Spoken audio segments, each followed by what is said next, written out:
Mhux affarik dan huwa dak li qed jiġi rrapportat li qal il-Ministru Anton Refalo lill-ġurnalisti Taljani meta kien mistoqsi brabta mad-dar tiegħu fil-qala dwar minant min xtara l-proprjetà tal kif investigazzjoni mill-programm ta' Rai lo Stato delle Cose xeħtet dawl dwar kif allegatament il-kap tal-mafja Totò Riina kien jinsab maħrub f'Għawdex fi snin 80 u allegatament kien jirresjedi f'żewġ djar.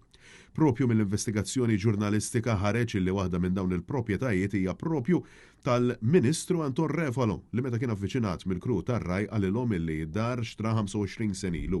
Fuq il-ġurnal La Stampa ġie rrapportat kif il-Ministru kien mistoqsi waqt li kien qiegħed iħodd pittura minn vann madankollu meta staqsuh mingħand min xtara d-dar għalilhom biex ma jindaħlux, sussekwentament ħarab bil-karozza.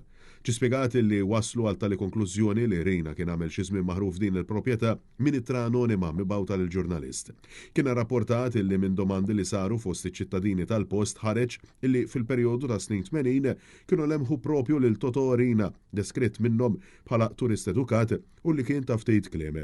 Huma spjegaw illi kienu għarfu lil Riina malli kien spiċċa fuq l-aħbarijiet brabta ma' każijiet makabri ta' mafja.